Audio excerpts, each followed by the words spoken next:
Okay, we'll go ahead and get started. Good morning, everyone, and welcome to today's BAWSCA's landscape class. My name is Stephanie Dalton, and I am a conservation coordinator at the North Coast County Water District in Pacifica. Joining me today is our instructor, Janice Moody. Today's class is called Secrets to Successful Succulent Gardening. Before we get started, I do have a few slides that we'll go over. So let's get started.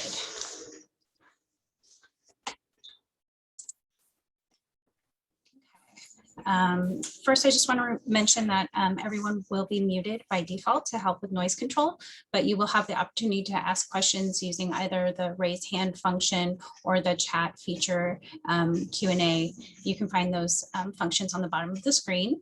The instructor will pause in between sections to give you a chance to ask questions at that point. If we are unable to get to your questions during the presentation, there will be an opportunity at the end as well. Also, this website is being recorded, so if you miss any details, you will be able to watch it at BAWSCA's website, www.bawsca.org. About BAWSCA, the Bay Area Water Supply and Conservation Agency is our partner in this webinar. They are made up of 26 member agencies that purchase water from the SFPUC. Collectively, those agencies serve 1.8 million people. Their goal is similar to ours, to provide high quality water at a fair price. Okay, so the program objectives. Outdoor water use represents the single largest untapped opportunity for water conservation in the BAWSCA service area. Outdoor water use reduction through the use of water efficient plants and innovative techniques can help conserve water and ensure that future water supply needs are met, needs of our community are met. Okay. Every agency is different. There's different water conservation rebate programs. Here are two that are offered in partnership with BAWSCA. They are the L'Ambignon program and the Rain Barrel rebate program. Also available are the Smart Controller rebate program and the Rain Garden rebate program. You can find out more on bayareaconservation.org. And here are some of the upcoming classes. The next one will be held on May 6th. And this is actually a great resource, bayareagardening.org. I find it very helpful, water-wise gardening in the Bay Area. There is a gallery of landscape photos for inspiration as well. I find that really helpful, and a watering guide. So check it out if you have time. Okay. I'm going to stop sharing. Okay, and I'm going to start. Hello, everyone. I'm going to. I'll go ahead and introduce you. This is Janice Moody. She's the owner of Seascapes Garden Nursery and Seascapes Garden Design. She's our instructor today. Okay, thank you. I am going to share my screen now. You want to give me that ability to share my screen? I'm not seeing it yet. Let's see. Oh, here we go. Sorry, I've only done this about 5 times. You'd think I'd get it down pat, right?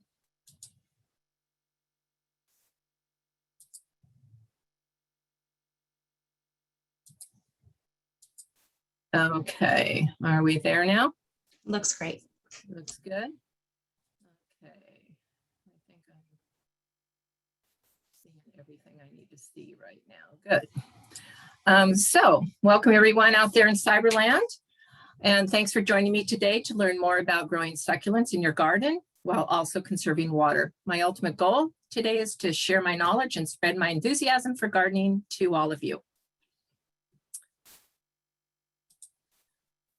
First of all, I'd like to give you a little brief background about Master Gardeners and who we are. We are volunteers trained and certified by the University of California to provide community service and educational outreach that helps home gardeners and community organizations garden sustainably and create a healthy environment. And you also could become a Master Gardener by applying at this link below that I provided. And I think the selection process is taking place now or in the early summer, and classes will begin in January. So I hope you are enthused enough after this presentation that you also want to become a master gardener and share your enthusiasm for gardening as well. Okay, let's move on. So our learning goals today are to define succulents, so you know what they are. I'm going to talk about pre-planting considerations, you know, climate, sun, all those little things you need to know before you put the plant in the ground, before you go out and buy a ton of plants and then come back and say, oh my gosh, where should I put them? Then I'm going to talk about landscape design, some elements of design such as color and textures and proper locations and that sort of thing. And then I'm also going to discuss care and maintenance tips. And then at the end, I have a YouTube video on propagation. And so this presentation may go beyond the hour and a half. I'm not sure, it depends on how many questions we have. And if so, then you're welcome to stay and watch the YouTube video, but you know, you can always end at any point in time that you choose. Okay, so today, because I primarily deal with landscapes, I'm not going to be covering container plants very much. Maybe I'll touch on them lightly, especially houseplants. I don't go into houseplants because it's just so much harder to grow anything indoors, and you need a certain type of plant that will tolerate low light conditions to do that. So I won't be going into indoor plants for sure. I won't be talking about art projects because I'm more of an in the dirt kind of person. And then cactus, I'm going to touch briefly on, but since I'm in Half Moon Bay, we don't have a lot of cactus here. Our climate is not warm enough for many of them, so you don't see a lot of cactus around in Half Moon Bay. And if you do, sometimes they end up rotting on you because of excess moisture. Okay, so what is a succulent? It is a drought-resistant plant that stores water in its leaves, stems, and roots. So for instance, cactus store all their water in their stems. And then aloes will store water in their leaves. And those that store water in both leaves and stems would be like Echeverias or Aeoniums. And let me use my highlighter here so I can point these out to you a little bit better. So this is the cactus. Whoops, let me get that laser pointer there. Here's a laser pointer. So here's the cactus over here. Here's an aloe that holds it in its leaves. Here's Aeoniums down below that hold their moisture in their stems and leaves. And then there are elephant foot palms and other bulb succulents that hold a lot of moisture in their root systems. Okay. So let's discuss the pros and cons of landscaping first. With succulents, they are very drought tolerant. That's a very much a positive. They can offer year-round color and interest just with their foliage alone, not necessarily with their flowers. But if you combine the foliage and the flowers, you've got really lots of color. They are relatively gopher and deer resistant, not 100%, but relatively. Usually very easy to transplant and very easy to propagate. The cons would be most are sensitive to extreme cold or hail. Many are sensitive to extreme heat, and they're very fragile, they break easily. They're dangerous if they're spiky, like cactus or agaves. And they can rot if they stay too moist for too long a period of time. So let's go on to the next slide. Let's see. So pre-planting considerations. Basically, I'm going to cover these points. Mimic natural environment. Let me find, okay, so we're going to mimic natural environment. We're going to talk about the sun and how it's necessary for all growth in plants. Some amount of sun is necessary for life on Earth. And then climate and temperature, the soil, drainage, and garden size.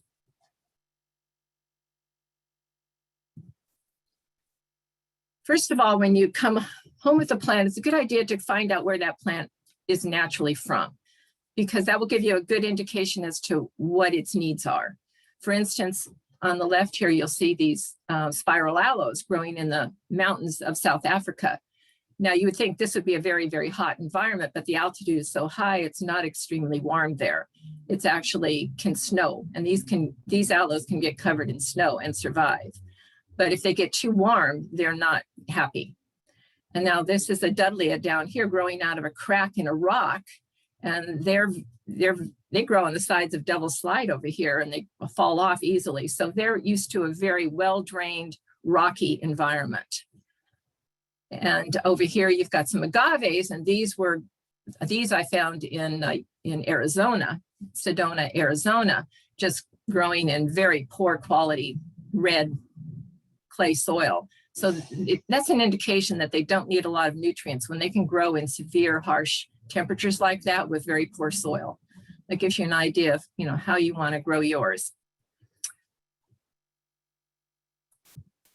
All right, so sun and photosynthesis. I'm just going to, talk briefly about this. So I have people come into my nursery all the time and they go, oh, what can I grow indoors? And I go, well, I don't have very many that can do well indoors. I carry some Haworthias just to satisfy people that really want something indoors, because they'll tolerate the cold temperatures outside and yet tolerate very low light conditions. But for the most part, most of my plants are really for the landscape, and they need at least 4 to 6 hours of sun. So people don't understand that that's the source of energy and life. And if the plants don't get sun, they don't go through photosynthesis and they don't grow, because they take in the light and the carbon dioxide and water, and then they expel oxygen, and they make carbohydrates in their leaf and their flowers. So that's the whole photosynthesis thing. Just keep that in mind. And just briefly, I wanted to talk about the sun and solstices. So keep in mind that the sun is highest is summer solstice in the sky. So the shadows will be less severe on the north side of your building or north sides of your trees.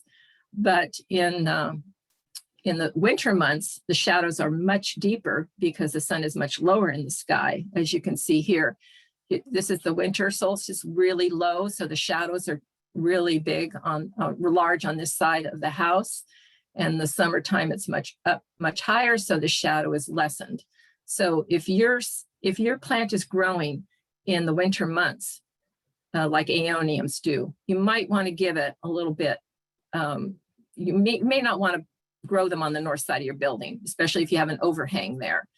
I get by with it in Half Moon Bay growing these on the north side of my building, but I have very little overhang. So it works because as the sun rises, it gets a little sun, and as the sun sets, it gets a little sun. So that works for me with aeoniums, but just keep in mind the shadows and the shade during the summer months and the winter months. Now, first, let's talk about sun a little more. And as I said, we need minimum of 4 to 6 hours of sun for photosynthesis and growth to take place. And indirect or morning sun is best in hot climates for most succulents, except for the ones that can handle severe heat, such as cactus, maybe, and agaves. Keep in mind that variegated or the yellower leaf ones prefer less sun. They tend to get sunburn if they get too much sun.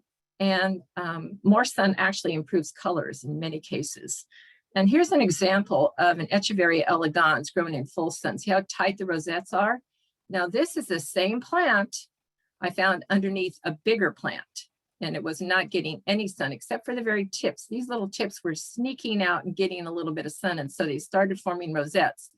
But you can obviously see what happens. This is called etiolation or elongation of stem regions reaching for the sun. And here's some examples of sunburn. Now, this kiwi aeonium was not grown in Half Moon Bay because we on the coast here in San Mateo County, we can grow aeoniums like kiwis in full sun without sunburn. But this must have been grown someplace else in inland or in Sacramento, perhaps. Now, here is a sunburst aeonium right here. And notice the brown leaves on the edges here. That is sunburn. And that's happening here in Half Moon Bay only because this rosette happens to be almost all yellow, and you will get these variations in color. And they're just a little anomalies of nature. But when you choose a sunburst, and most of the rosettes are really all yellow, your chances of sunburn are a lot worse, or a lot greater. So you maybe want to choosing more green than yellow if you want the plant to grow to full maturity and do well.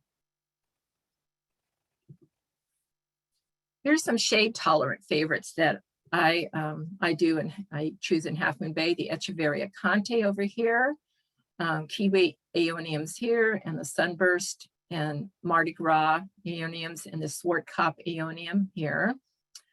This one also, the Ray of Light Agave attenuata. It has the yellow variegated leaves, and it can tolerate some shade more so than other agaves. And they have a tender leaf compared to the other types of agaves as well. There's no pointy things on this leaf. They're very, very smooth and more fragile. And here's Portulacaria afra variegata. I've only seen this grown successfully in Half Moon Bay in one spot, and this is the south-facing side of a building against a foundation. And I think it does well here because it is up against the south-facing side, and it gets reflected heat from the building and the foundation. When I try to grow this plant elsewhere in Half Moon Bay, it usually fails. It just doesn't have enough warmth.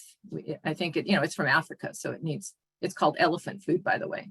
So it needs more heat than we have here in Half Moon Bay.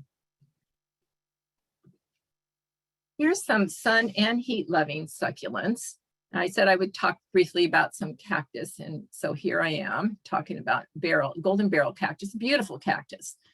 I've yet to see it in Half Moon Bay, so I'm not sure how well it would do.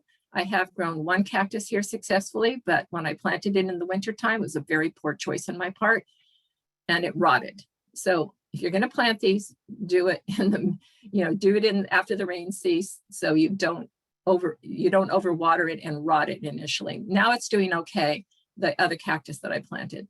And I can't guarantee this would do well on the coast in San Mateo County. Inland, yes, I'm sure it will do fine.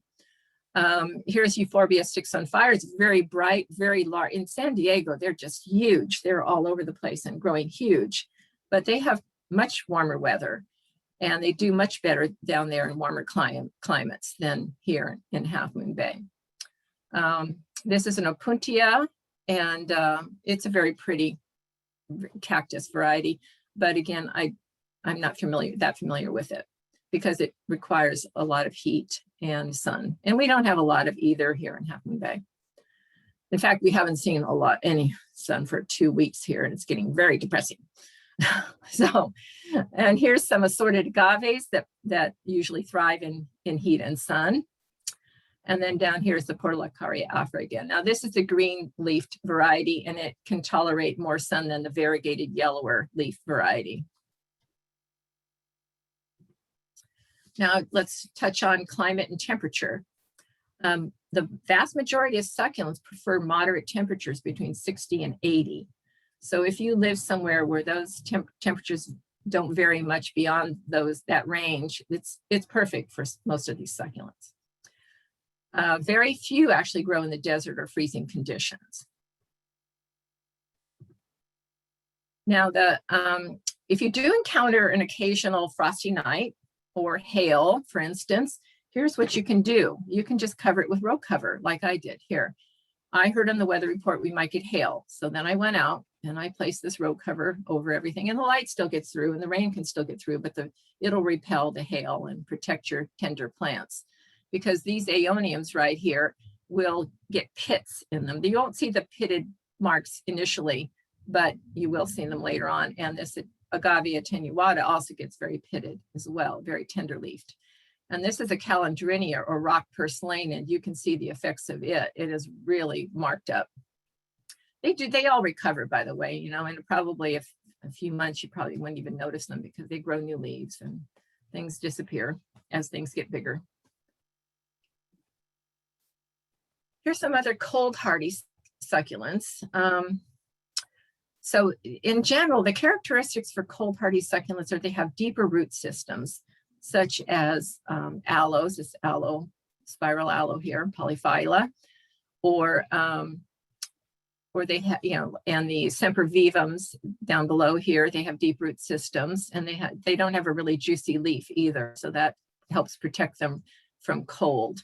Anything with usually a juicy leaf is a little less cold hardy, except for this aloe Polyphylla, which has a very juicy leaf, so it's kind of an anomaly in that way. And then agaves also have deeper root systems. I think that's why the gophers go for agaves too, because of the deeper roots, and they have juicier roots as well. There's also ones that are cold hardy that are less juicy leaves, like I just pointed out, sempervivums, yuccas, delospermas, and creeping sedums. There's a lot of creeping stonecrop sedums that are beautiful during the summer, spring and summer, but then they go semi-dormant in the winter and you don't see them anymore. So I tend not to plant them. People come by and ask me for them, like string of hearts, for instance, and I say, well, no, it just disappears here. It's too cold, tender, and so I usually don't carry those. And keep in mind that cold temperatures oftentimes do improve their colors too. So when an Echeveria goes through a winter, they get pinker leaves usually from that. And this is the same slide as I showed before, but now we're talking about climate versus sun. So I thought I'd just repeat this slide and just show you those again. I won't go over the names again because I already did so. And other heat-tolerant favorites that I tend to use on occasion, well, routinely I use this Oscularia deltoides, or it's off, the common name might be called pink ice plant perhaps, but the leaf is very unique. It has kind of a deltoid look to it. So I really enjoy this plant, and it gets very large, and it's one of the few plants that will cascade over, like maybe 2 feet of cascading. So it's one of those few that do that. So you're always looking for cascaders, you know, or the low ones in your landscape. And that's one I choose routinely. This one, Crassula arborescens, silver dollar jade, is another hardy one. It seems to survive winters here pretty easily, and summers, and is very heat tolerant. And these aloes are actually pretty heat tolerant, but I noticed when I went to the botanical, or the gardens at UC Davis, the botanical garden there, that they tend to put their aloes under larger plants because they may be very heat tolerant, but they're not very sun tolerant that way. So they tend to put their aloes like underneath trees or overhangs. And so they will get the winter sun. Let's say if they're south facing, then they're going to get the low winter sun underneath there and help them with growth during those months, those cooler months. But in the hot summer months, then the tree or the overhang will help protect them. Here's some real toughies, you might call these. They'll grow in just about any location. You know, if it gets down to maybe 25 degrees, I think these can tolerate like almost down to 25 degrees Fahrenheit, and they can handle the heat as well. In fact, this Agave Victoria Reginae, the Queen Victoria agave, one thing I've been noticing about that lately is that it is extremely slow growing here in Half Moon Bay. If we had more heat, I'm sure it would grow much faster. This grows at a snail's pace in here in Half Moon Bay. That's why I have several of them right now under lights indoors, because it has been so cold outside. They're not doing anything. So I'm giving them a little boost with extra sunlight and warmth from the indoors to get these to grow faster. They're very rare and hard to find right now. And I think that's one of the reasons is because they're such slow growers. Now let's talk about soil, because it's all about soil. Besides sun, of course, sun is critical, but if you don't have good soil for some of these succulents, they're not going to thrive. They may survive, but they won't thrive. And your goal is to make them thrive. So just briefly, carbon cycle. Here's a simplified carbon cycle. Basically, plants take their carbon from the air and sequester it into the soil through photosynthesis. And plant roots release the carbon into the soil. And dead materials such as dead decaying animals, compost, leaf litter, or mulches can also help retain some carbon.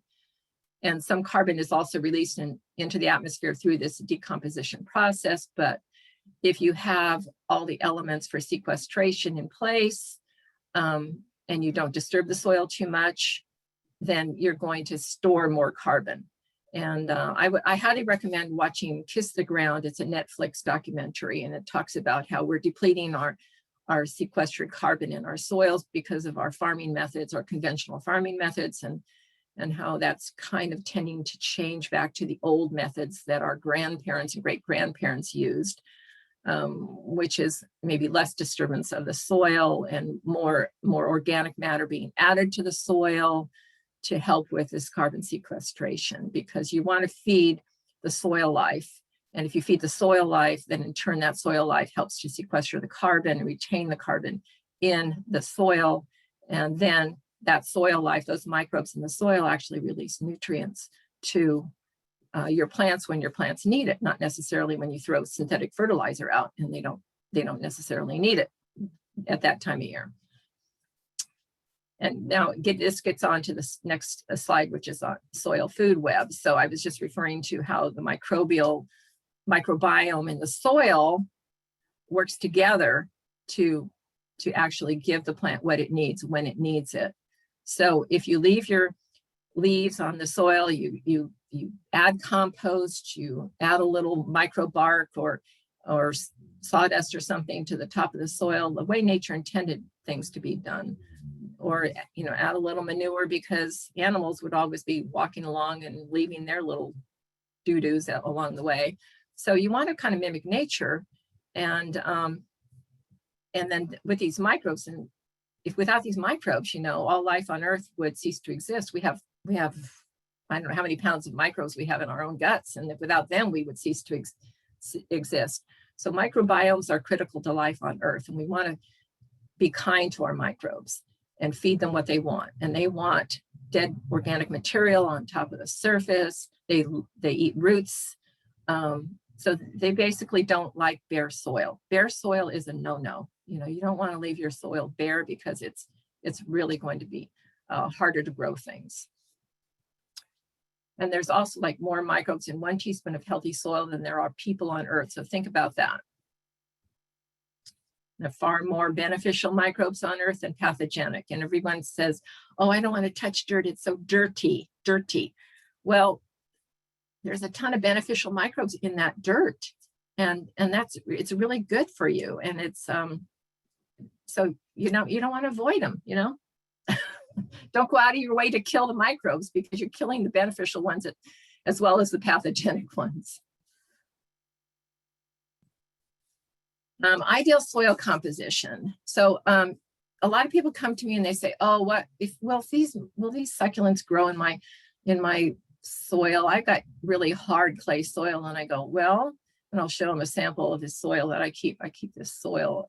Well, the next slide, I'll show you the examples of the soil, excuse me. But yeah, if you give the soil what it needs, it will actually open up and form aggregates and pores and things like that through the life in the soil. But here is what ideal soil is composed of. It is 50% pore space, and 25% of that can be occupied by water, and then 25% should be air. So that ideal soil should not be super saturated at all time. It should be slightly moist with maybe 1/4 water in the entire whole. And then it's 45% mineral. So keep that in mind, that soil is composed of clay, silt, and sand. And if you had, let's say, 20% clay, 40% silt, and 40% sand, then you'd be considered ideal loam soil. That would be considered great soil. And because the clay helps retain water and nutrients, just like organic matter does, organic humus and that sort of thing, that helps retain water and nutrients as well. But a little bit of clay is a good thing. The sand sheds water and nutrients, so you don't want too much sand, because then it won't hold any nutrients or water, and it'll just keep going straight through into lower layers. And then you want at least 5% decomposed organic matter, this humus, to improve soil structure and feed the soil life. And you can have more than 5%. In fact, potting mixes are 100% humus or decomposed organic matter or partially decomposed organic matter. Sometimes it's more wood than anything else, which is not ideal because wood doesn't retain moisture unless it's partially decomposed, and most of the time it's not. So you want a good combination of organic matter in your soil, like maybe coir coconut and a little moss, a little peat moss, and then some wood product. And then, they usually have to add synthetic nutrients to potting mixes because there aren't those microbes in that soil that are going to help feed the plants from the earth. It's not earth, the same as earth. So here's the soil I show people. I say, okay, this one on the left is the soil on my property that had mulch on it for decades probably. And look at the aggregates and the pore spaces in this soil. And actually it's pretty dark soil. It's hard to notice that on the right, but because this came from underneath my parking lot. And this is underneath gravel for many, many years. So it's very hard and compacted. But these are basically the same soil from the same location. So, always keep a little organic matter on top of the soil, and your plants and your soil life will be much happier for it.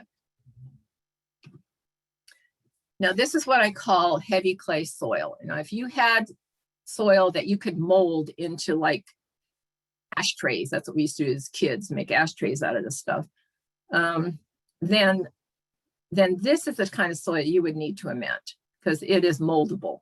And it smears, right?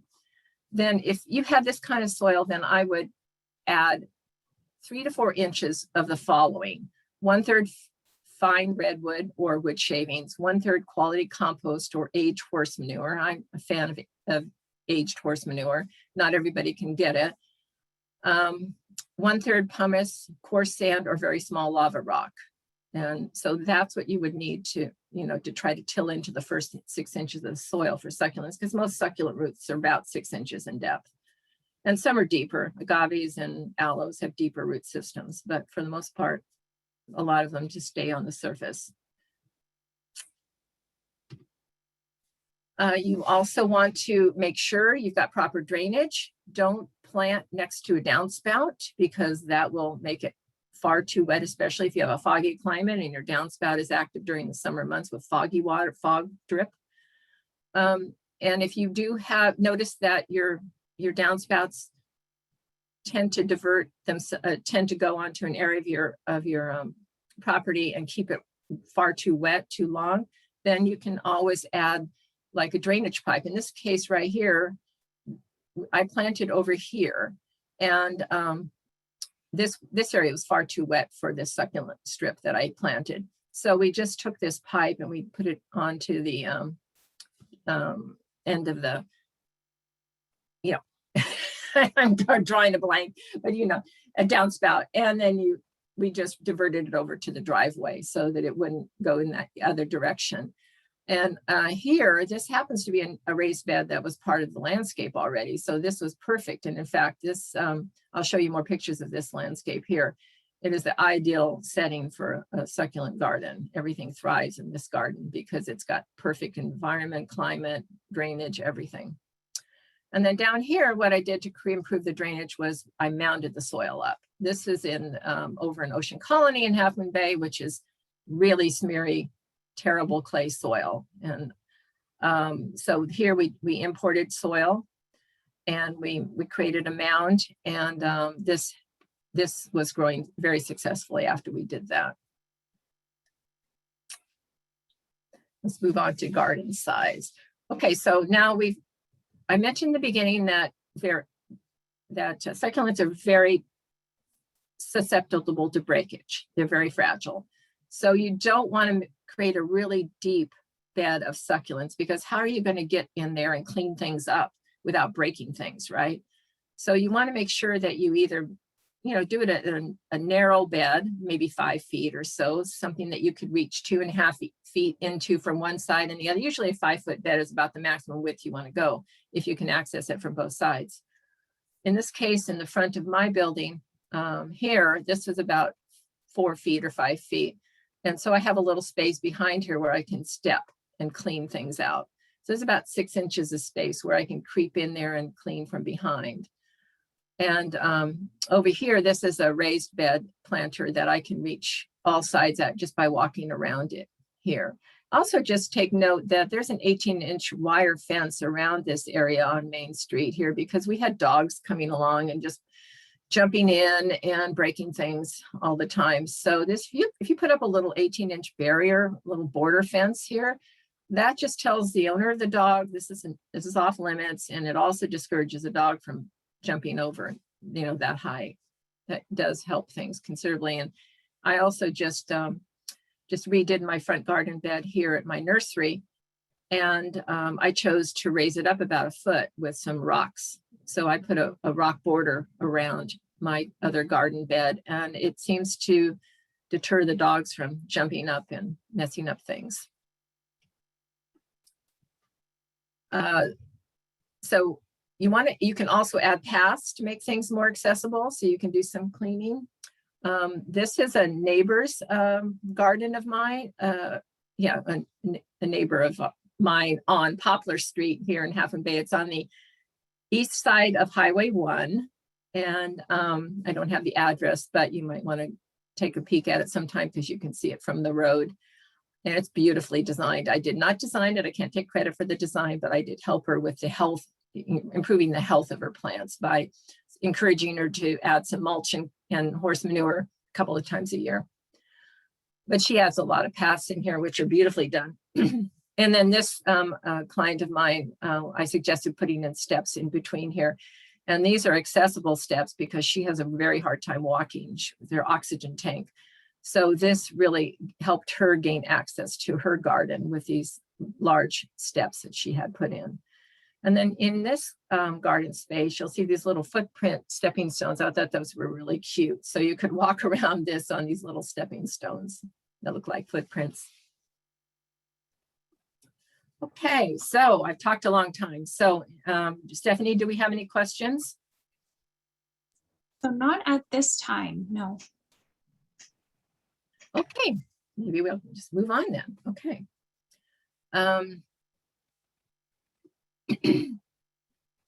So here's that garden on Poplar Street that I was just referring to. Here it is a year later. It's gotten much larger.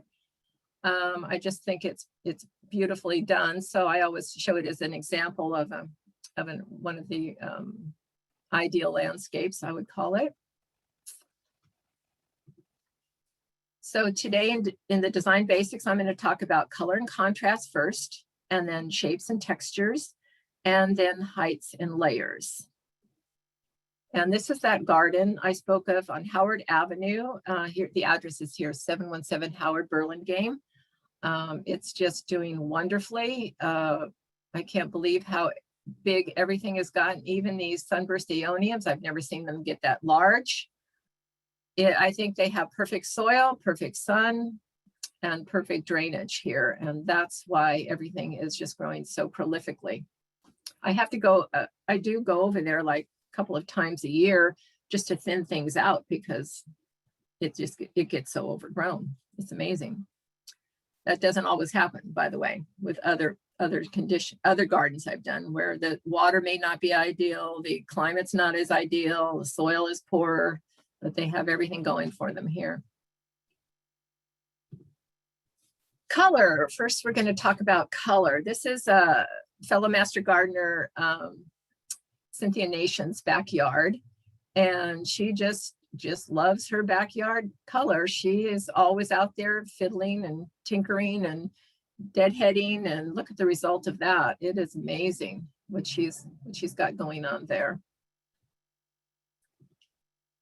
When I design, I tend to use the color wheel a little bit. Well, a lot, I should say. I tend to use it a lot. I tend to group colors into either warms. I group warm colors together, like the reds and the oranges and the yellows, and then maybe I'll choose a cold vignette of color scheme, and we'll go with maybe violets and blues and greens. And notice that there's yellow in both of them. And I think that's kind of important to take note of, because if I go with either color theme, either warm or cool, then I will usually incorporate yellow, because that adds a little pop of color, which is usually needed in a landscape. Otherwise it gets too monotonous. You want a little bright pop of color in there. I also do a lot of complementary color arrangements, where you can put, notice on the color wheel that the green is opposite the red. So green and red together, like in this instance right here. These are greens and reds and how well they look together. Or you can go blue and orange, as in this combination right here. Or yellow and purple, as in this combination here. So if you ever want your plants to pop, try using those color combinations. They work great in drawing the eye to them. Here is how I would do a similar hue or cool color combination. And I've listed all the plants' names here. So when you get these slides, I think you might have you'll have access online to them, so you can go back and read all of these names. But this is one of my favorite plants. This is an Echeveria Afterglow, and the Oscularia deltoides above it here, and then the Echeveria elegans. And notice the different textures going on here, along with the similar hue, the pastel hue. I think it's very soothing to the eye. And then here's another cool color palette with those, you know, the blues and the grays and a little bit of yellow going on here. Here's that warm color, the one I showed you in the initial slide. These are just enlargements of them. So here's the reds and the greens combined, and a little bit of yellow, the sunburst aeonium here thrown in. And these phormiums add actually another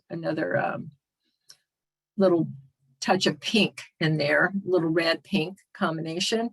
And I tend to use a lot of phormiums with my succulent gardens to add some height and different texture to the garden. They're one of my favorite plants for adding to succulent gardens. And here I do a lot of contrasting of brightness. So, and this is one that I would call this phormium right here one of my favorites. This is an phormium, or New Zealand flax is a common name, black adder. I use this a lot in combination with yellows, such as the kiwi aeonium. And here is the same kind of color. This is a kind of like a purpley black color, actually. The same kind of color that you find in a Schwarzkopf or black rose aeonium. And that's why I like to combine this Schwarzkopf aeonium with these sunburst for a real contrast in brightness and color. And they're complementary colors as well, because this is a little purple in it. And then down here, we've got the Mardi Gras aeonium, which has little red and yellow and green as well thrown in. And this is a lower one. So it's nice to use these combinations together, because your Schwarzkopf is usually higher than sunburst, and then the Mardi Gras is usually one of the lower growing ones.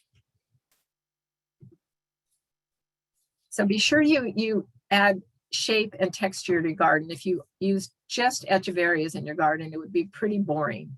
Or if you just used all aeoniums, it gets boring pretty fast. So you got to mix up the textures and the shapes. I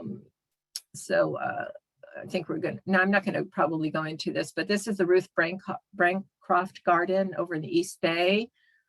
They have a lot of cactus in their gardens. If you're into cactus, this is probably the place you should go. And then this, I've already shown you this combination of shapes and textures here. And then this is an agave with the phormiums on each side. Here's more colorful companion plants to add height to succulent gardens, because there are not that many really tall succulents. Oh, there's one more I probably could have added to that, and that's called Mexican tree grass. That's from the yucca family, and it gets about 6 feet by 6 feet. So again, I'll repeat that. That's Mexican tree grass. I don't know the botanical name for it because it's really long, hard to pronounce. But that's another option. It gets about 6 by 6 and it looks kind of like a grass actually, but a yucca grass. And if you want something to add some texture and height, that's another option. I should add that with the next presentation. So here's an Phormium Evening Glow. Here's here's a Leucadendron Safari Sunset, gets about 6 feet tall and wide. So you have to have space for these. This is a Veschnaria Eucadoides Flamingo Glow that stays smaller. This is a Cordyline Electric Pink.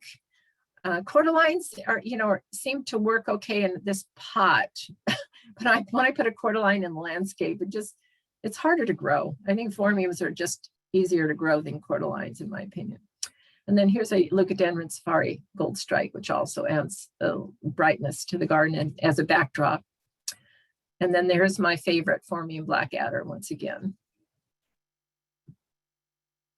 Be sure you vary the heights and layer your garden down from a vantage point. So some of you may have heard the term thrillers, fillers, and spillers, and that's usually referred to container gardening, where you want to put something tall and then something medium height and then something low or spilling over the container. And you do the same kind of designing in the landscape. And you have to consider the vantage point, of course. So where are you going to be looking at this from? Are you going to be looking at it from the street? Are you going to be looking at it from the center of your garden? Is there a pathway around this area? So you're going to be looking at it from different vantage points. So all of that makes a difference as to where you put your height. So if it's a central location, let's say it's an island where people are going to be walking around, then your height would go in the middle, obviously, and then you would layer down from the middle to the edges. The spillers in this case in landscaping would be your ground covers, the lowest lying plant. So just keep that in mind. You want your height to be in the distance of your vantage point, and then your fillers next in line, and then your spillers or your ground covers in the forefront. This again is that garden at Howard Avenue in Burlingame. It's one of my favorite ones, so I keep showing it off all the time. They wanted a little tortoise as a little focal point as well. So we've got a few focal points going on here, a few thrillers. We've got this Leucadendron in the back. That's also a thriller. And then this agave here, Mediopicta alba, is going to get pretty big eventually, and that will probably become the focal point instead of this tortoise. And then when these aeoniums are in bloom, they're like huge focal points, right? Unfortunately, the one on the left got broken off and didn't bloom at the same time as this one. So the homeowners asked me, well, what do we do with this? What do we do with this thing sticking up like this? And I go, well, the bees love it. Bees love it. So maybe you want to leave it. But if it really bothers your eye, you can't stand looking at the how off center things are not balanced, then you could cut it off, but I convinced them to leave it for the bees. So so do that. Keep that in mind, that aeoniums will bloom. It takes a couple years for them to bloom, and they don't always all bloom at the same time. And then that bloom dies back, and you just cut it off, and you have other pups growing underneath it. So you always have more coming up the next year. Here's an example of some thrillers. Again, this is an island over here with a pot as the focal point, and a tall plant in that. So this is an island situation where the center of the island is the tallest area. And then this is the garden of Poplar Street again, and she has a few thrillers going on here. This is not a recent photo. This is from last year, so you don't see the yucca in the background like you did with the first photo. But she has some yard art here, some cactus yard art, which tends to serve as a focal point or a thriller. And then she's got a Hercules aloe growing over here, and this agave Mediopicta alba over here, and then another agave attenuata here. It looks like carrot stripes. So all of those serve as like your thrillers or your focal points. And I tend to use Aeoniums and Echeverias a lot as fillers because they're kind of a medium height plant. And they will surround the thrillers and lend variety of colors and textures to your landscape as well. And boulders and rocks are also great as fillers, especially underneath agave, spiny agaves. I used to have some phormiums growing on the sides of my huge agave in my garden back here. And it got so hard to work around and clean the phormiums out and everything with that spiny agave that I just said, heck, I'm going to put a couple rocks there. So I did. So that solved the problem. Also, they're great as stepping stones because, you know, my bed is like 6 feet deep in the back and it's a little hard to reach the center. So if I have these stones in the middle, then I can put my foot there and work and clean around things because you're going to always have some weeds and some dead leaves to clean up along the way. Here we have the spillers or the ground covers, and here's a few of my favorites. And then I tend not to choose the small little succulents that are almost the same color as the soil because you don't see them. Sempervivums are an example. There's lots of sempervivums out there, the hen and chicks, that are kind of cute, but they're tiny and they don't pop in the landscape. You have to get really close to see them. You know, I may use them in between pavers, like stepping stones or something, as a filler that way because you don't want it to get too tall, but yet you want it to spread. But normally I don't use a lot of ground covers that are hard to see in the landscape from a distance. So these are my favorites right here. Echeveria elegans is a hen and chick Echeveria. And then Sedum rupestre Angelina, that's the greener one here. And then the Crassula campfire is over here. It turns red in the summer months. It kind of looks a little bit crappy in the winter, Crassula campfire in Half Moon Bay, because it's a little too cold for it in the winter, but then it recovers in the spring and looks nice again. And the same with this Crassula red pagoda. It might not look that great in the winter months, but then in the spring right now, it's looking wonderful. And the sedum rubric, I'll just say jelly bean sedum because I can't pronounce the name, but that's always a cute one to put in the garden. It has that red color, which is an unusual color for landscapes. So it helps to draw the eye. And then the Kalanchoe pumila or flower dust plant here is a great one. It doesn't spread that much. It doesn't spread as much as the others, but it's a nice one. And it lends some silvery color, which the other ones don't provide. And then the Sedum rupestre lemon ball. I think I like it the best of almost all of my ground covers because when it flowers, it's beautiful and it draws the bees. And even when it's not flowering, it's a bright yellow. So it always is there visually to see. And then here are some other bright plants I try to incorporate into the garden just to add that pop of color that I was talking about before, and that I've termed them poppers. I guess that's my own nickname for them. And here's the red pagoda again, and the Crassula campfire, and the Echeveria afterglow. They're all, you know, they're not green, in other words, so they pop in the garden. You know, most leaves are green, so they disappear if everything else is green. They kind of disappear, but these draw your eye and pop. And this Aeonium sunburst as well. It's a great one. And then this is lemon ball again. And then for large spaces, if you want to fill up a large space, here's some good choices. This aloe arborescens, torch aloe, gets about 6 feet by 6 feet and is gorgeous when it's in bloom. But when you plant that, keep this eventual size in mind. I mean, you can put it in a pot and it will keep it confined to that space and not get nearly as large because pots confine the plants and basically keep them under control.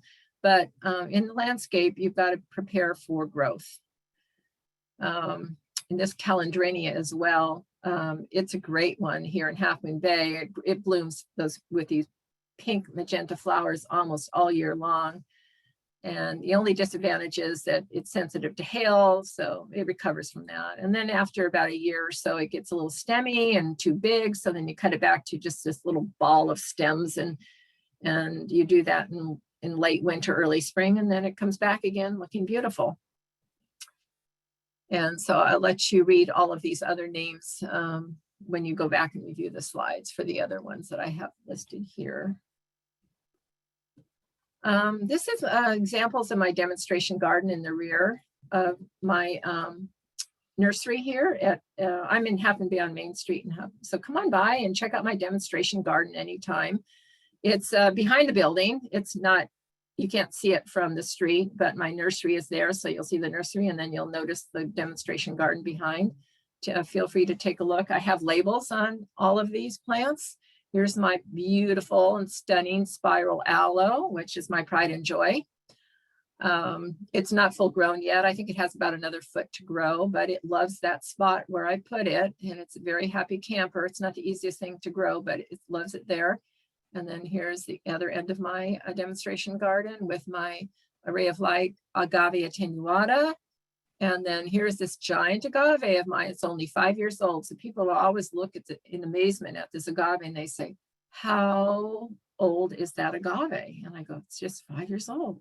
And they're just in awe. And I go, yeah, that agave in the desert wouldn't really be that big. It would probably be half that size. But here in Half Moon Bay, it gets water once or twice a month and it gets a little horse manure and it's a happy camper here in Half Moon Bay. And here are some other favorites of mine. I'm going to go into these each in the subsequent slides. I just mentioned the Calandrinia Spectabilis, the rock purslane, and here's what it looks like when I cut it back. It looks kind of ugly for a while, but the result is beautiful once again. In just a couple of months, it's blooming again. And this is one of the few succulents that gophers like for some reason. And I think it's because it has tends to have succulent roots as well. The roots are a little juicy. So I think that's what draws the gophers in, because a lot of times if there's gopher activity, you don't even notice it in a succulent garden because they'll nibble on the roots and move on. And then the succulent has enough water that it just re-roots on its own.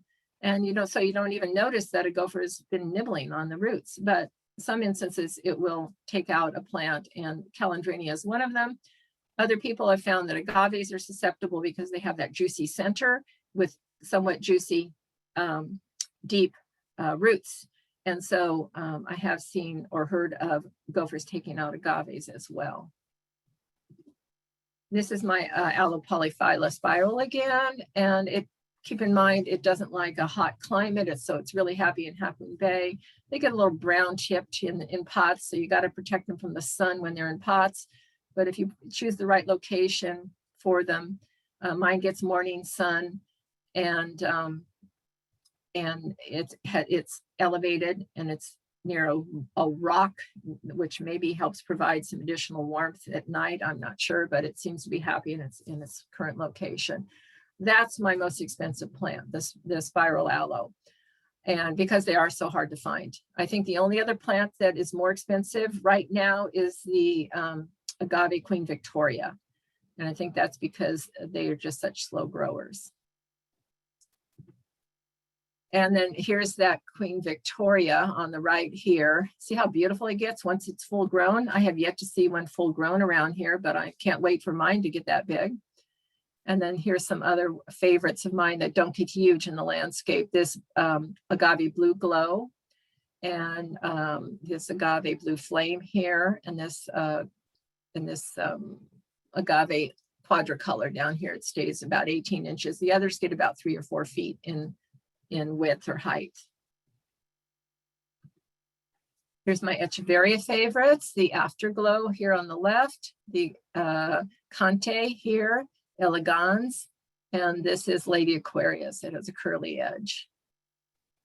Janice? Yes. Can you go back one slide? Yes. We have a question about how to keep the Conte looking good year round. it looks like one of the participants had asked if, you know, that have noticed that it doesn't do great year round. It doesn't look as good year round. Right. Yeah. You know, I found that putting it under one of my agave leaves, it doesn't like a lot of sun. I think it's sun sensitive in that respect. So I give it a little shade I put mine underneath one of my large agave leaves, and that shelters it from a lot of sun. But the warmer your climate, the better it's going to fare during the winter. All Echeverias look a little ragged after winter, to tell you the truth. And you know, you've always got the dead leaves to exfoliate underneath, and that's a natural process as well that takes place.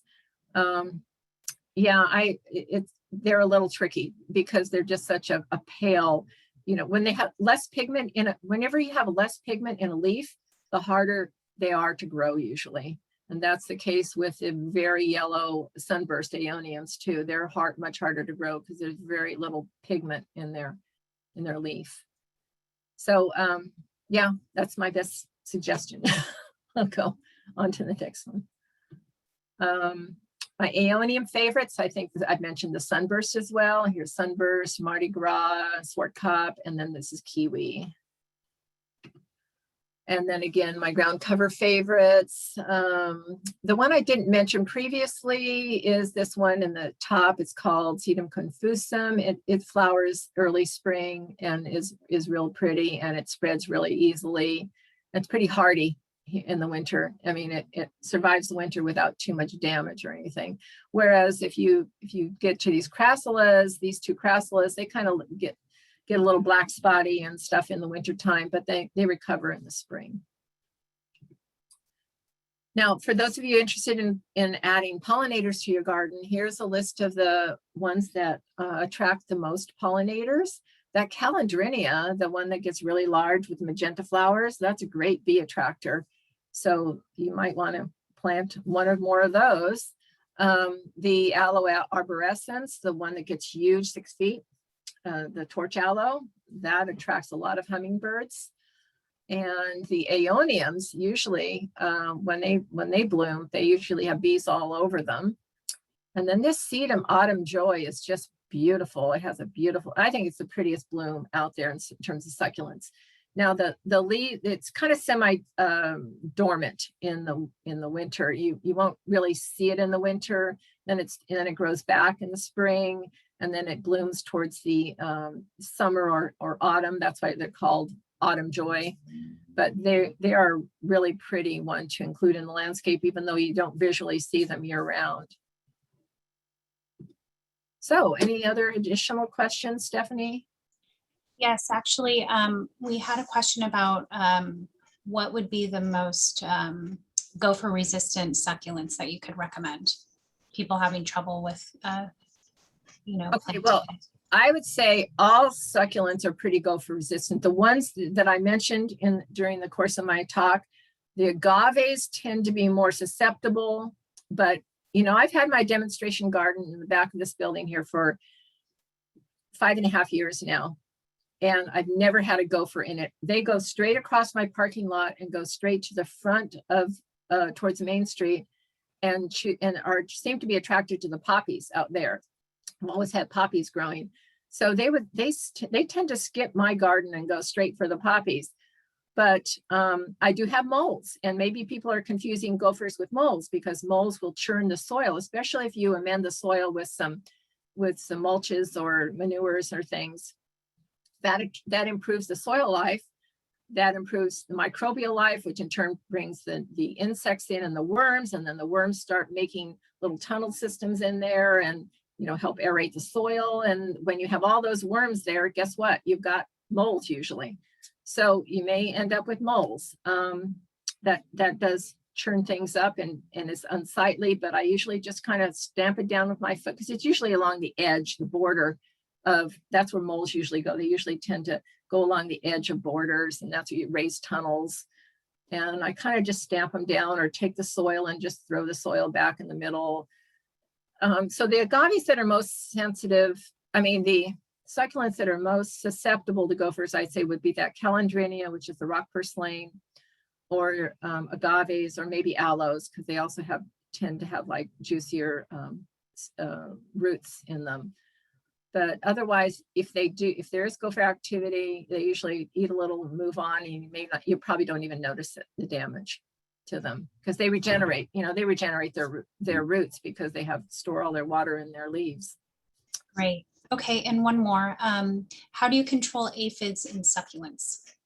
Yeah, aphids. Normally, I don't have an issue with aphids except for this year, and I think it was the fact that we didn't have any spring rain in March, we haven't had any rain in a month and a half here.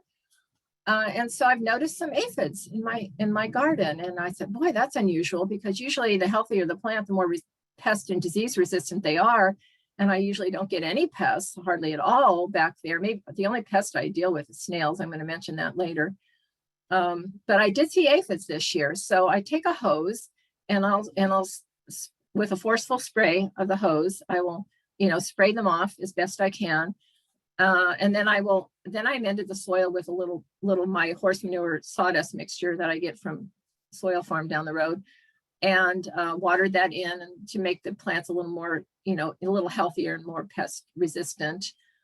And that seemed to take care of it. If they're really stubborn aphids, you can take a little house and garden spray and just spray it lightly, but I wouldn't overdo it, because you're killing beneficial insects at the same time. You're killing the aphids. We're going to talk about that later on, actually, in the next section, under care and maintenance. I probably shouldn't have elaborated now, because I'm going to be talking about it next. Okay. Thank you. And one more thing, how do you apply the manure mixture? Do you apply it just directly to the root area right under the plant? And how much? I'm going to talk about that in the next slides. Yeah. Great. Okay. All right. Then is that it? Yeah. Okay. So I'm going to talk now about care and maintenance, watering, how often you should water, soil amendments, plant care, and pests.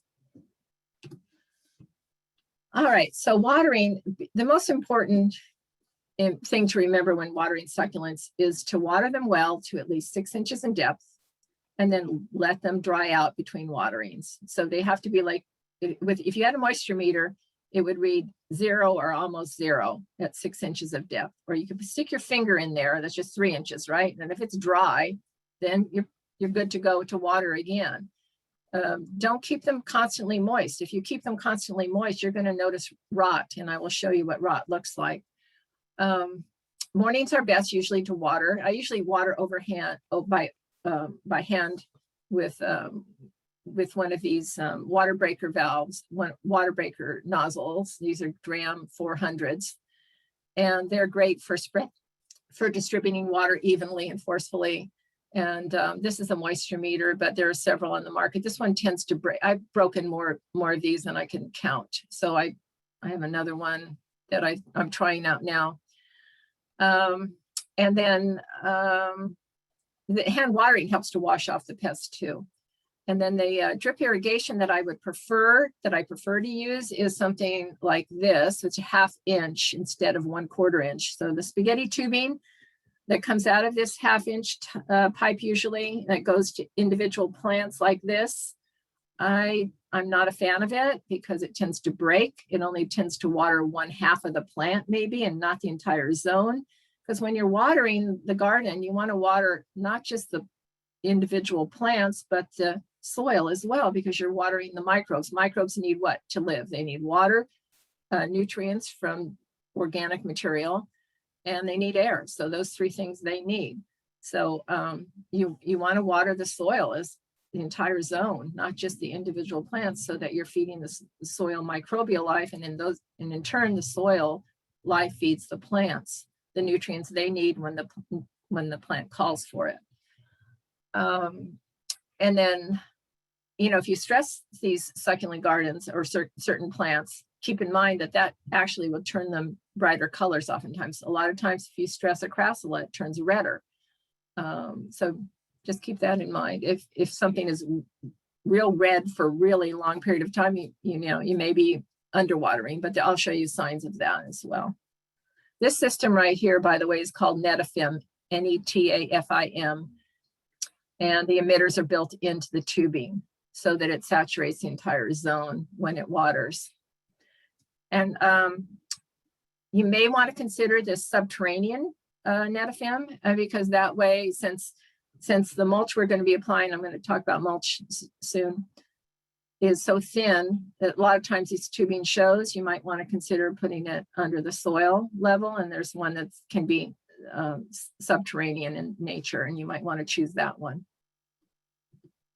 Here's signs of underwatering. Okay, so if your leaves are dry and shriveled, like this, and well, these are shriveled up here, these are dry. This dry part may be a natural process in terms of plant growth, but this shriveling part, no, that's not natural. So that tells you that plant really is lacking water, dehydrated. Here again, the same thing, very shriveled leaves, and then these air roots. So if you see air roots coming out of your aeoniums, that's a sign, hey, they're seeking out more water. They need more water. A good indication that you're underwatering. Here is an aeonium Swartkop, and here's one I took out of a garden that had very little sunlight. So notice the elongated stem region, but also right up here is a narrowing of the stem region, and that was when they went through a period of very little water. So the stem region got narrower and narrower. So that can be an indication of lack of water as well. Signs of overwatering, which is more likely to happen than underwatering in most cases. This is an aeonium with stem rot, and it just bent over and just collapsed one day. I couldn't figure out for the life of me what is wrong with this aeonium. I had just transplanted it to the garden midsummer, and this is the second one that died like that. I go, what is going on? And then it dawned on me. They are cool weather growers. They grow in late winter, early spring. So this plant that I just planted is dormant in the summer, and I kept watering it, thinking that was the problem, but I was actually rotting the plant because it was staying too wet. The roots were not growing and sucking up any water, right? So it went into the stem region and just collapsed the plant. Here's also an agave leaf rot, an indication. Black spots like this can indicate that an agave has too much water. With a kiwi aeonium, the leaves start turning black up here. And so you'll have some leaves black and some yellow, and you go, what's going on with that plant? And that's usually overwatering. And then here, this is an elegans. Look at the translucent, soft, mushy leaves around this one. So that's easy to determine that it's overwatered. And in that case, when I experience this in my garden, it's usually with newly planted ones that don't have established root systems yet. So all I do is take a trowel and I just lift the plant up out of the soil, about an inch out of the soil, so that air can get to the roots. And usually that will solve that problem. And here's an agave with root rot. This is an agave Queen Victoria that just rotted away on me. And I didn't know it until the leaves just started drying up. And then here is a Calandrinia with stem rot. And so the leaves just fell off. So rot is not always that obvious. It takes different forms with different plants. Okay, so now let's talk about fertilizing and amending. One of the questions I always get is, what fertilizer do I use? And I tell them, well, none really. I treat my plants, I grow my plants the way my grandparents grew plants. And I come from a horticultural family. My grandparents started the second nursery here in Half Moon Bay. My father was in the business. And before the advent of synthetic fertilizers, which happened during World War II, when they discovered that the excess nitrates that were left over from the nitrogen bombs, when they threw that out in the fields, everything started growing. That's how they discovered synthetic fertilizers, I think. And that's when they really started gaining acceptance. They're not really doing the plants any good. You're throwing things at them. The plants are uptaking these synthetic fertilizers right directly into their systems directly, whereas you want them to get their their natural nutrients from the soil when they call for their nutrient. So the plant talks to the soil microbes and says, hey, I'm going to give you some plant sugars in exchange for some nitrates. Please give me some nitrates. And then they work their magic and they're happy. And it's a symbiotic relationship and everything flows smoothly. So that's what I try to do with my gardens. And so if I give them any kind of a boost in terms of fertilization, it would be in the form of horse manure. That is very aged horse manure, not raw horse manure. There are pathogens in manure that has not been composted thoroughly and heated thoroughly enough. And there's also wheat seeds in horse manure. Now, the source I get it from Soil Farm, and they get it from stalls of horses that are fed grains or pellets, I should say. So there's no weed seeds involved. Plus, they have a huge pile that gets very hot and is well composted. And it's mixed with the shavings from the stalls. So it's kind of a natural mulch. So I tend to use that. They also have something that has, it's called Succulent Nursery Mix, which I use as a top dressing, not something I put in pots because I think it stays too wet in the winter, but I use it as a top dressing. It has different composts in it, as well as wood fines. And the wood fines actually help to keep it in place a little better and not blow around in the wind. So those two things I tend to use, but I only use a little bit, 1/2 inch to 1 inch layer on top once or twice a year, usually when the rains begin in the fall. And then when things start growing again in the spring, I'll add some more. So what else? So the other option is, fish emulsion. If you want to add a natural type of fertilizer versus a synthetic, then a whole fish emulsion would be a better alternative for pots or for areas that need a little extra boost, I would say. And then also keep in mind that growth does not necessarily equal health. So if you throw Miracle-Gro on something, it will grow and maybe twice as big as it should naturally, but that's not an indication of the plant's health. That's just an indication of the synthetic fertilizers that it was given. Okay. Again, feed your soil, not your plants. I think I've said this a few times now, but that's the most important thing to get across in this presentation is just feed your soil, not your plants. And here is where I add the mixture, 1/2 inch to 1 inch of it in the early spring and fall. And then I talk about the fish emulsion, and also compost tea is a great way of giving their plants a healthy boost of nutrients. But it should be made in an aerated fashion, and not everybody wants to go through that trouble. Or you could just mix some compost and make your own tea bags and dip it in and then use that immediately. That's another way of doing it, a simplified version. That's called a compost extract, I think, versus a compost tea. I always get questions about rocks. Can you use rocks on top of your soil instead of mulch? And yes, you can. It depends on the type of plant that you want to grow. But if the plant is not a big feeder, doesn't need a lot of nutrients like cactus and agaves, they grow out in the desert with hardly any mulch or any kind of nutrients around it. They're dropping, there's no organic matter dropping on the soil or anything. They grow in sandy soils or rocky soils.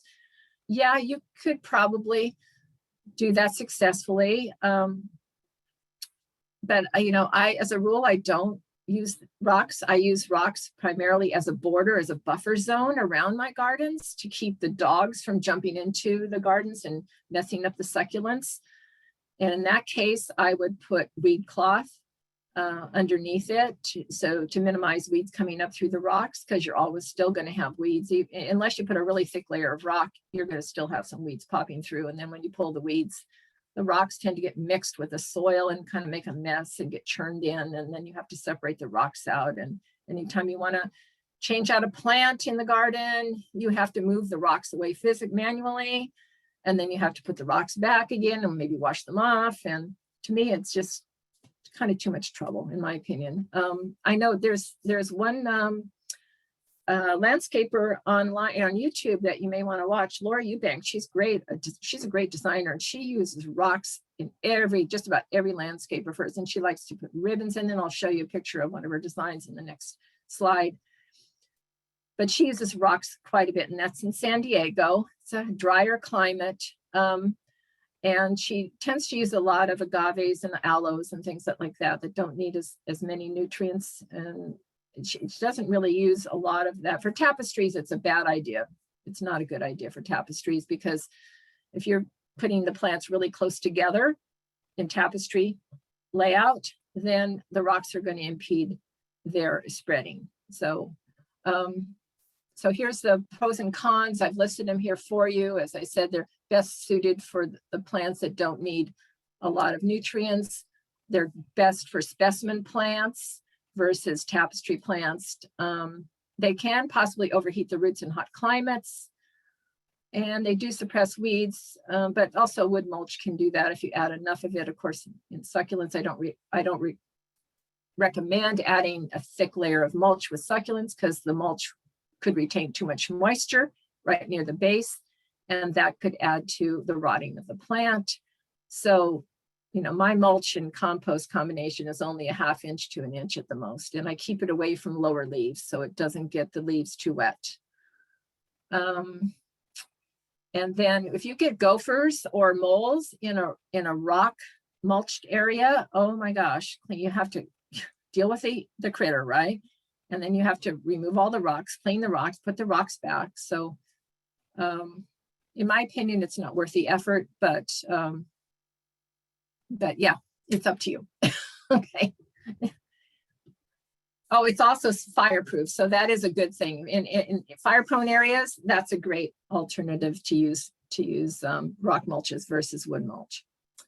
So here's one I got off of Deborah Lee Baldwin's site. She's a great designer, written several books on the subject. And this is one of Laura Eubanks' gardens that Deborah is showing on her website. And here's a specimen plant, and it's surrounded by a certain color of rock. And then she uses a ribbon throughout here to kind of lead your eye through the garden, which is very pretty. And she has other specimen agaves over here. In the background is a regular perennial types of plants, and I doubt if there's rock underneath them. I'm pretty sure there's probably mulch underneath these plants. And then she has a small tapestry here. It's surrounded by rock. Yeah, I mean, I wouldn't do it just because I like my tapestries to be able to grow and fill in, and sometimes rocks impedes that. But I think it's a beautiful landscape, so I thought I would show it to you. Okay, so plant maintenance. There's always going to be some dead leaves to remove from the lower areas in particular. So I'm going to be talking about transplanting, dividing, and removal of these leaves, and discarding or sharing, and deadheading the spent flowers and pruning back in these next few slides. Here's an aeonium in the summer months. You're going to see a lot of this in the summer because they're summer dormant. And so all you do is just pull them off. If they look ugly, just pull them off. And you can tuck them underneath the plant somewhere, and that serves as a mulch too, because that's nature's mulch. Dead leaves falling. Those are nature's mulch. Transplanting is very easy to accomplish, since I said the roots are only about 6 inches deep in most cases. And even if you break some roots when you transplant an agave, you'll hear a pop usually when you break a really deep root. But you get the bulk of the root, and that plant will survive and just spring back no problem. And some of them clump together like this, and all you do is separate them out, and you've got 2 plants instead of 1 plant. Dividing is, also an option. The agave attenuatas, they tend to pup a lot. Agaves in general tend to pup a lot, especially this Americana down here. It's this huge one in my garden, my back garden. It is constantly shooting offsets off of it. Sometimes they're really close, like underneath here, which is really hard to get at because of the spiny nature of these leaves. And sometimes they shoot them out with really long stem regions underground, and they come out a few feet from the plant. So this is a prolific mother plant, that's for sure. If you want to grow one of these, all of your neighbors will be growing them too if you give away those pups that keep coming out. Here's another one I'm dividing. If they clump together, you can just pull them apart and divide. And this is what I did with the Agave attenuatas. I just pulled them off and I let them callus over if there's a break in the tissue and it's a little bit raw, then I just let that callus over for a few days. And the succulent propagation video is going to be discussing that further as to what to do these pups and how to treat them. Deadheading, once the aeonium is spent, the flower is spent, you can just cut it off the back here. And you've got the other aeoniums growing underneath it. So you'll have new flowers next year. And here's the Calandrinia cut back, or actually it's not cut back here, it's just pruned. So I usually grab some from underneath the lower areas and just yank. That's the way I prune the Calandrinia. And this Echeveria, when the blooms are spent, I just cut those off. But the hummingbirds love these Echeveria blooms, so you want to keep those as long as possible. And then other pruning like the Delosperma, the Oscularia deltoides, it's just a matter of just taking your clippers and pruning them back if it gets too large. All right. Snails, that's my worst enemy in the garden, snails and slugs. One night I went out trying to figure out what's wrong with this plant. I was out there with my headlamp and guess what I found?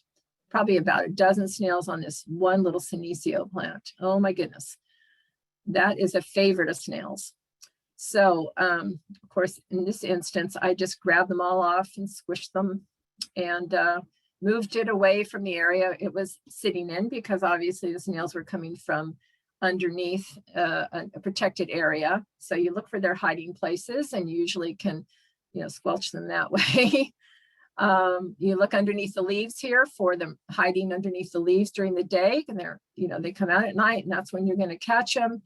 I also use a bait which has iron phosphate in it. That's the safest one to use. It's Omni approved for organic gardening.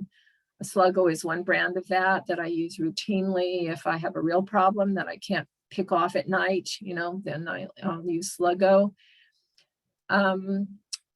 If excess moisture will encourage them as well. So make sure you don't keep things moist all the time. Thick mulches can add to slug problems and snail problems too. You can try other methods, like you can put cardboard boxes upside down in your garden overnight and then come out in the morning and see how many have managed to get underneath your box and you'll pluck them off. You can use copper foil barriers. They don't like to cross copper. You can introduce some insects. I don't know which ones would eat that. I'm not sure, but ducks and geese would eat it. Chickens would eat them too, but then chickens will destroy your garden. So they'll eat your garden up. So ducks and geese are a little bit less hazardous in the garden. And then always refer to the University of California ANR pest notes. So just Google UC ANR pest note and the plant you want to treat for pests, and you'll come up with much more information than I provided here as to the best ways to deal with pests in the safest way possible. Aphids is an occasional pest for me, but I know that Laura Eubanks is always talking about the pests that she has to deal with down in San Diego, and I have a feeling it might have to do with the fact she uses so much rock as mulch, so that she's not giving those plants the ultimate nutrition that they would need, perhaps. She has far more pest issues than I do up here in Northern California. Maybe just the difference between Northern and Southern, but I just thought I'd point that out. So lady beetles, ladybugs will eat aphids too. So you can release those at night and give that a try. That helps. And improve the quality of the soil with composted, compost tea or compost. And there's more information on the pest note if you want more information as well. Another one that we've had lately here in Half Moon Bay is this leaf rolling larva, these little tiny green larva caterpillars that come from these cabbage moth right here. Boy, when I see these flying around, I go, oh, not another season of those little cabbage moths. Those little green caterpillars, because they they go right to the apical tip of the aeonium, and when they start eating that apical tip, or they stop the growth of the plant basically. And you can usually detect them because they have a webbiness. They produce a web around here. So if you see webs on your aeoniums, especially your Swartkop, and then you see some leaves eaten around here and the apical tip kind of affected as well, then it's usually a little larva that's hidden in there, and you can usually find them hiding in his little cocoon, and look around and pick him off. There's also a spray you could use called Bacillus thuringiensis, or BT, also sold as Thurazide, and that will causes bacterial disease in the larva, and it's safe for insects, birds, and humans. So that's another one I use if I really have an issue. And here's more leaf rolling damage. Here, you can see it up closer here. Usually they attack the center of the plant and then these leaves. Okay, so in conclusion, I'd like to thank BAWSCA for hosting and supporting this presentation, and I hope I've given you the tools and knowledge you need to successfully succeed with growing succulents in your own garden. If not, always feel free to reach out to the Master Gardeners. Their hours and contact information is shown on the last slide. I'll go through those slides. If I can learn, but this, and you know what, if I can learn to cut my own hair during the pandemic, then you can learn to garden. So we'll try to make the slides available to you so you can have more time to study them and better view the references, but I'm going to skip through the rest of the slides and then take more questions. Oh, excuse me. The succulent propagation video would start after this next set of questions. We'll do the succulent propagation video, which is 13 minutes long. So let me just, here's the video, but are there any questions before I start this video? Yes, we have a few. So the first, how do you control mealybugs and root mealybugs on succulents? That's typically like a greenhouse pest or indoor pest. And if you put them outdoors, there are natural predators that usually will eat them. That's my best advice, but I would go to the UC ANR pest note for more information on mealybugs, because I think you can wipe them off with alcohol, isopropyl alcohol. You can take swabs and do that, but I don't have a mealybug issue unless it's an indoor plant. You're trying to grow it indoors or it's in a greenhouse setting. Okay, great. And is fish emulsion good for succulents?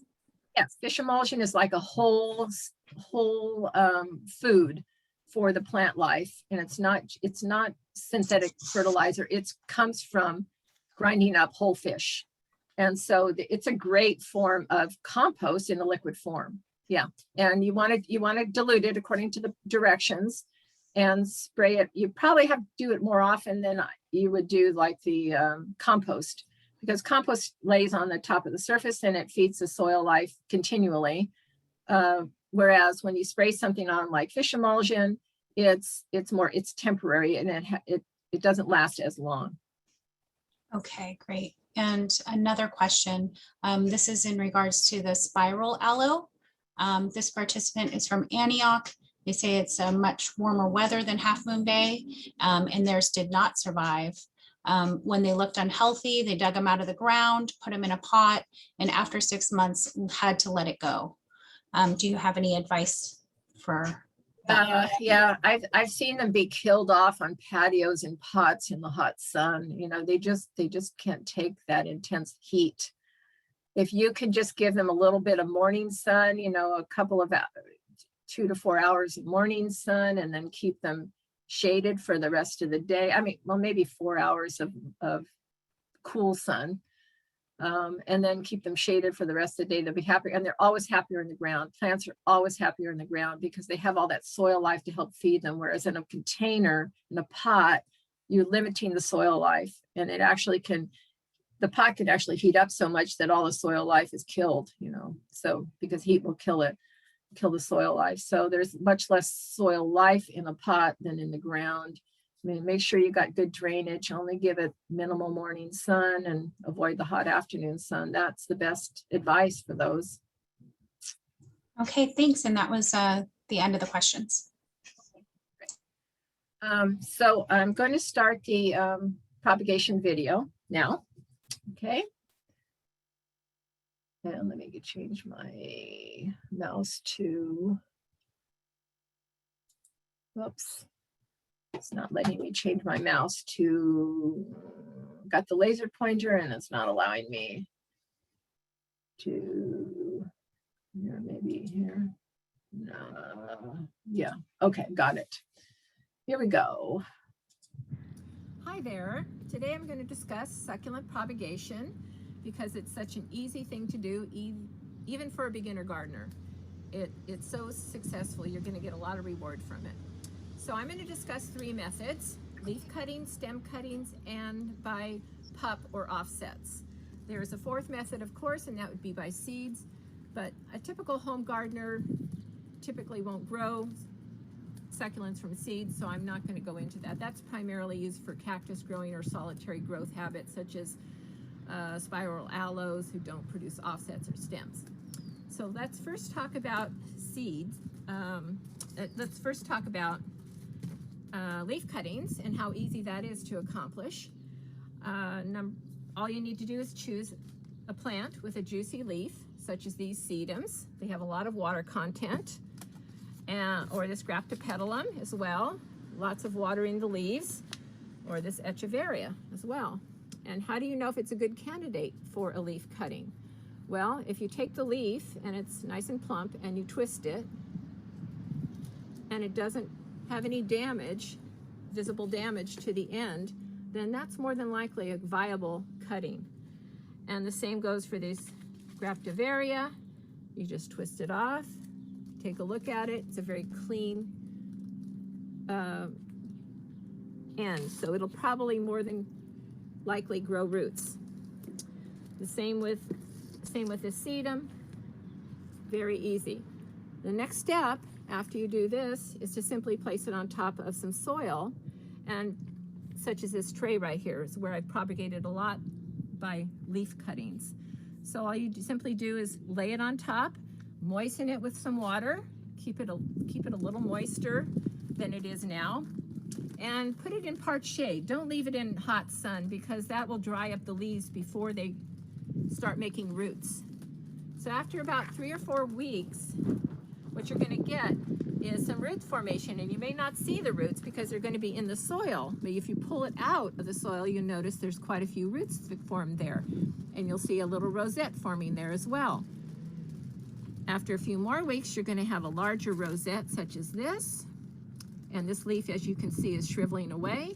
And then give it a 3 or 4 more weeks later, and you've got little rosettes that have formed. So that's an easy way to start a new plant. And what's an advantage of starting plants by leaves? Well, you can get many more plants out of one plant if you use leaves versus stems. For instance, in this case, with this Echeveria, I might get 50 plants out of this if I counted all the leaves. But if I use stem cuttings, I'm only going to get 7 or 8 because that's how many stems I've got here.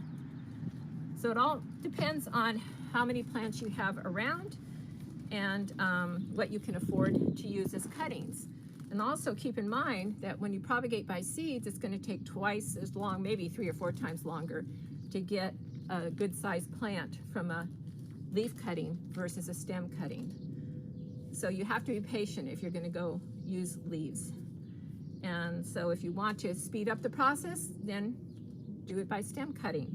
And these as well, these can be stem cut as well instead of using the leaves. Just simply break it off or cut it. You can also cut it with a sharp object. It doesn't really matter how clean the cut is in this case. But you want some viable nodes because the leaves are going to emanate from where the roots are going to emanate from where the leaf nodes were and are. So the more nodes you have, the more likelihood that roots will form. When there's a big distance between the leaf, then there will be formation of of roots regardless, because they used to have, you can tell there's little nodes along the side of this stem as well. So this is a good one that will form roots easily. But be sure, before you place this in soil, be sure you dry out the end so it's no longer green, so it's calloused over, as in the case of this one. It's been sitting here for maybe a few days now. It's pretty dry, and that's what you want before you put it into soil. If you don't, it's likely to suck up too much water and rot the plant. It's already full of water in the leaves. You don't want to add too much more water or you can rot the plant. So it's a simple process from here. You make your cuttings and you prepare your soil. And when I prepare soil, I usually make a light mixture and I add pumice, maybe 1/4 pumice to 3 parts of a good quality soil to lighten it up and add air space to it so it doesn't get too wet and rot the plant, especially in the midwinter if you're trying to do this. It's not a good idea to do it in the midwinter because most of these plants are not growing during that time anyway. The only ones that start growing in the winter are usually the aeoniums like this and these. These tend to grow in late winter, but most of them grow in spring or summer, so that's the time when you want to propagate. And preferably with no flowers on them. But if you do find flowers on the leaves, then you just want to make sure you cut them off because you don't want the energy for the roots to go to the flower making. You want the energy to go to the roots. So I've just cut off all the flowers on this, and now I have possibility of quite a few stem cuttings from this Calandrinia. Now I could also use the main stem if I wanted to, but that's not going to make a very pretty plant. So I will discard this and I will just use the smaller ones because they're going to make a nicer looking plant to begin with. So simply remove the leaves, being careful not to damage the stem. If these were leaf cuttings, you want to make sure you don't damage the leaf, but in this case you don't want to damage the stem because that's where the roots are going to emanate from, these nodes. And you only need a couple of leaves on top, and you need at least 1 node below. In this case, I've got like 3 nodes below, so I'm being extra cautious, I guess you'd say. Now I want to make sure that this callus is over on the end before I put it in soil. But once I have my soil prepared, I wet the soil, poke holes in the soil with an object, and simply stick it in, and then tap around it to decrease the airspace around the stem. You don't have to tap heavily, just lightly, just to get rid of the airspace. And then you just wait, and you've got a plant much sooner than you would with a leaf cutting. So let's see, other options when you make leaf cuttings, stem cuttings, excuse me.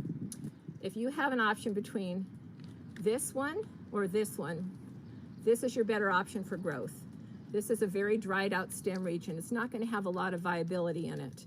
And it looks very dry and everything. And then it's also got a flower on the end. So that's definitely something you don't want. If you did have flowers, if it was flowering season, it's simple enough to do this. But I still would not choose this one because it's too dry. So this would be a much more likely candidate. I could make several cuttings from this. Here's 2, for example. This is the apical tip end. This is the cutting that's more than likely going to start roots, probably 100% sure, as long as this wasn't real floppy on top. As long as it's holding upright, has some energy in it, this is the one that's probably going to set roots faster than this mid-cut one. And I usually do pinch off the apical tip just to force energy back down. And then instead of twisting these off, which could cause damage to this tender stem, I would cut these off. Again, I'll wait a few days for this to callus over and then place it in the soil and gently tap around it to reduce the airspace. And this is your next cutting. Do the same thing. And you've got your second cutting from that same stem, It's as simple as that. And then you want to place these in part sun, just maybe a little morning sun, not intense heat, and maybe water about 3 times a week. And you'll have a plant in record time compared to the leaf. Now the other method I want to discuss is propagation by offsets or pups. Now when we propagate by pups, there's usually less stem involved. And this is an Echeveria elegans, and they happen to have pretty decent stems attached to them. But in many cases, you won't get this long a stem. And then you would have to be careful about placing it in soil, because you don't want soil right next to these leaves, these juicy leaves, because that could potentially rot it. I'll give you another example. Here's another Echeveria. I removed this yesterday and it's already like calloused over, but I would give it another day. As long as the leaves don't start getting too floppy, I would let this dry out a little bit longer. It already has a couple of roots forming, by the way. Now to remove the next pup from this one, I would try to cut as close to this mother plant as possible. And then just remove these lower leaves so you have a little bit of stem. You could actually remove more than that if you wanted to, but just be careful not to damage the stem, because that's where the roots will emanate from. And then let that dry out, and be careful again not to have it overly wet next to the leaves. Now aloes are also pup formers, and to separate this, you would want to put on some leather gloves, take it out of the pot, and gently pull it off. And you'll probably have a wound when you do that, because this is a very thick stem, and it will resemble this when it's pulled off. Now, this has been callousing over for a few days and it's probably ready to go into some soil. But again, you want to be careful about getting it on top of too wet a soil for too long, because the leaves are so close to the end here. Other good candidates for pups would be these sempervivums. They pull off easily, and this is a hen and chick sempervivum, and that's a simple process to do that. And you would want to wait a day or two before you put them in soil. And so the other thing I just wanted to mention was that when you water, these you would water a little bit more frequently than you would an established plant with roots.